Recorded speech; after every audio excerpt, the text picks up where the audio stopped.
Well, lads, I hope none of you are hoping to win the Champions League anytime soon, because it is a wrap. Real Madrid, they've completed football. The team that they have now built is, without a shadow of a doubt, the best in the world. Barring like a couple of positions elsewhere across the pitch, this team almost can't get any better. After the signing of Kylian Mbappe on a free transfer from Paris Saint-Germain, being confirmed just a day after a 6th Champions League title in 10 years, are Real Madrid about to dominate world football? We've known this transfer was going to happen since 1997, and yet the hype on this is like something I've never seen before. It reminded me of the day Cristiano Ronaldo signed for Manchester United again on Twitter, but like we all actually expected it beforehand. The numbers, the announcement video, and even just a comunicado tweet from Real Madrid managed to achieve in a matter of minutes is mind-boggling. Fans broke Real Madrid's website immediately, okay? The thing was down. VAR was ruling it as offside when it wasn't busy ruling Barcelona with depression. Suddenly we were scrolling through Instagram seeing Kylian Mbappe in Real Madrid kits as a youngster, meeting Cristiano Ronaldo in the most high definition pictures you've ever seen. This was caught in 4K, bruv. This is how old we are now. We're not getting pics of footballers as kids taken off a VHS microwave, bro. This is off an iPhone 7. Though, look, listen, all I'm going to say is Kylian Mbappe was spotted in these Real kits. There's also a couple pictures in a Chelsea one. He might have to change allegiance when Nicholas Jackson comes calling for him. I need a motivation tonight.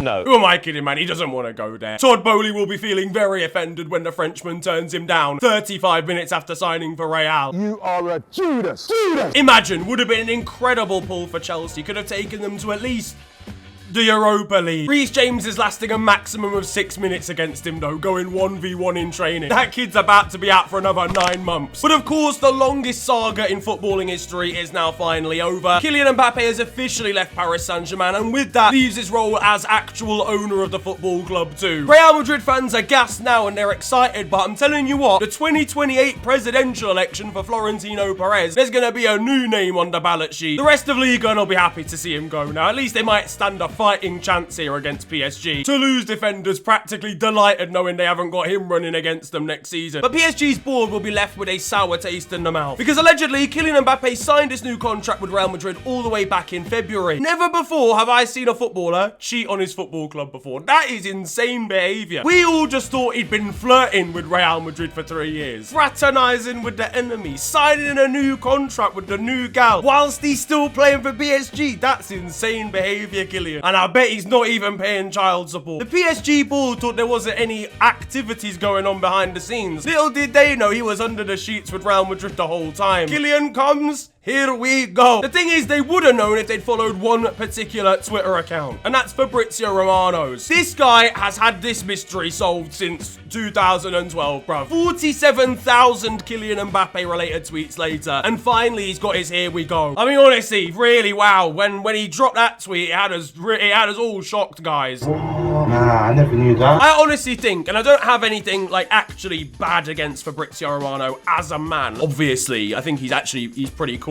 But like, he has ultimately ruined transfer activity for me. I don't know. I just like the jeopardy and the concept of not actually fully knowing when something's gonna happen. Like, imagine, and I saw a lot of people tweet this obviously, but imagine if Kylian Mbappe going to Real Madrid had been rumored for ages, right? But then that comunicado oficial comes through and it is actually like, this is the first time we're hearing that he's definitely signing. Twitter goes mental, Insta goes mental, the newspapers go crazy, the footballing world is on a mad one, all right? It doesn't feel like that type of transfer actually happens anymore. Like, if you go onto Sky Sports News, like you're tuning into Deadline Day, you know when Mesut Ozil signed for Arsenal? I'm not even affiliated at all to either of the clubs involved, but that was so gas seeing Arsenal fans react in like live, the news being broken on Sky. I'm not saying it has to be Sky, it doesn't have to be anything truly. I just want to not know that it's about to happen 3 years in advance. That's really all I'm asking for, because nowadays we're not going to get Harry Redknapp driving around in his car in the car park. We're not going to get Peter Odemwingie turning up to try and sign for QPR or something. But what we will probably get in a car park is Ethan Mbappe turning up trying to get a move to Real Madrid as well. He will have been left devastated when there wasn't a comunicado oficial for him too. Oh, Oh, jeezy pips, man. Kylian will be frustrated when he sees his little cousin try and instigate a move to Real Madrid with him as well. Bring the whole family across, man. We know how it is. Another man who clearly didn't know that it was happening was iShowSpeed, who'd been quoted on a stream as saying that Kylian Mbappe was definitely not signing for Real Madrid after it was announced that he was leaving PSG a month ago. He is not going to Madrid. Y'all didn't hear it? Yo, chat, y'all didn't hear this from me, though. Speed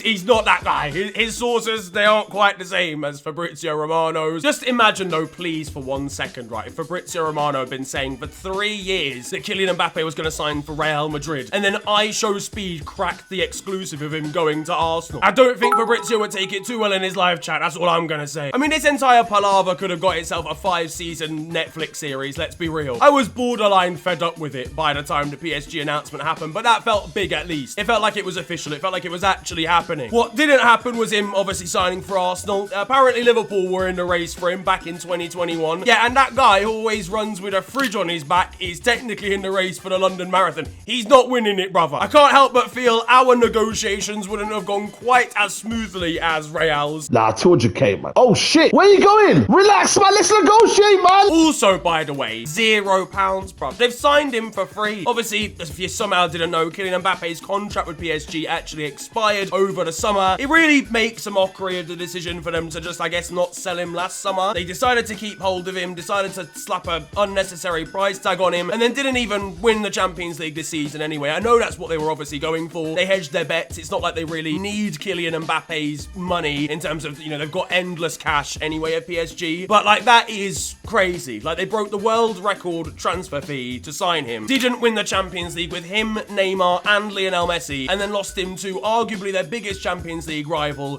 for free. A packet of chewing gum more expensive than Kylian Mbappe in terms of the transfer fee. If you drop 20p on the floor, the road has earned more money than PSG have out of this entire situation. But to be fair, it might just be the Kylian Mbappe is cursed. I'm not even gonna lie. Like, the guy has never won a Champions League. That's borderline impressive for the side that he's played in and how good he is. I'm telling you now, yeah, his Real Madrid side with his curse versus Harry Kane's Bayern and his trophy curse. A Real v Bayern final next season, Leverkusen are winning it. Don't ask me how. He might not have the best record in the Champions League, but he does have a sensational record against Barcelona. Numerous amounts of goals, knocking them out of the Champions League as well during his career so far. They will have a massive headache seeing him enter La Liga. Xavi's life is picture perfect now, knowing that he hasn't got to go machine for machine with this guy. Barca's machine in that fight is not intimidating anybody. It's class. It's actually game over, like, genuinely, lads. Like, I said the super team, yeah? This team is cracked. Thibaut Courtois obviously been out injured for time, but, like, even as recently as in the last 2 years, single-handedly pretty much won Real Madrid the Champions League final against us with one of the best goalkeeping displays a UCL final's ever seen. And even as his backup, they spawned Lunin out of nowhere, and he's sick. In defense, you got the likes of Carvajal, obviously aging in fairness, Rudiger and Alaba. When they want to sign Lenny Euro, they're probably like another 6 centre-back away from being perfect there. Midfield, Bellingham, Camavinga, Tchouaméni, Valverde. And then in attack, yeah, they've got Vini Jr., Rodrigo, and then they've signed Mbappe, the best player in the world, probably, and Endrick, the best wonder kid in the world, in the same window, yeah.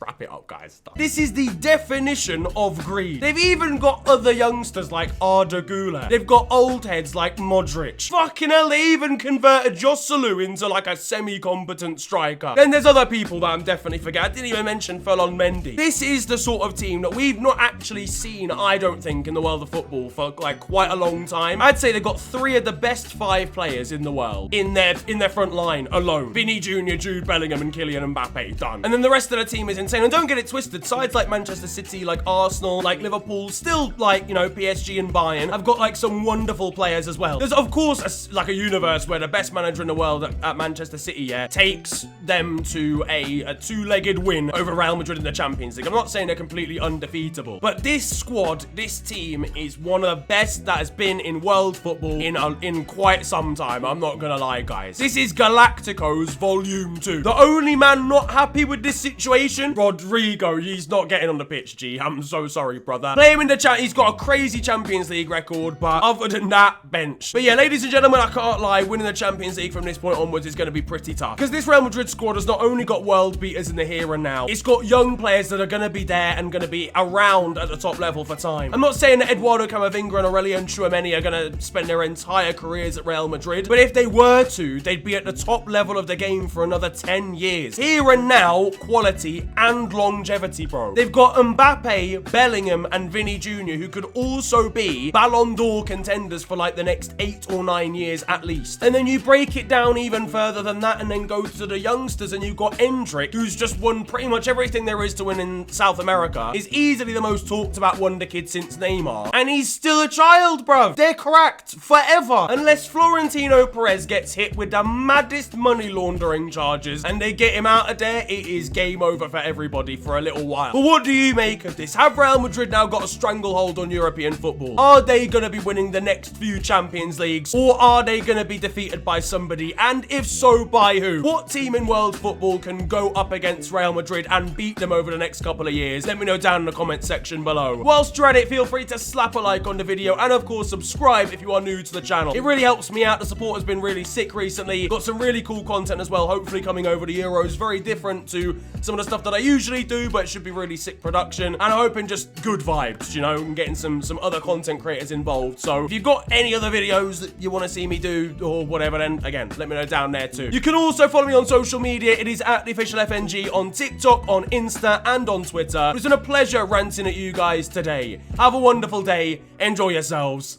and goodbye.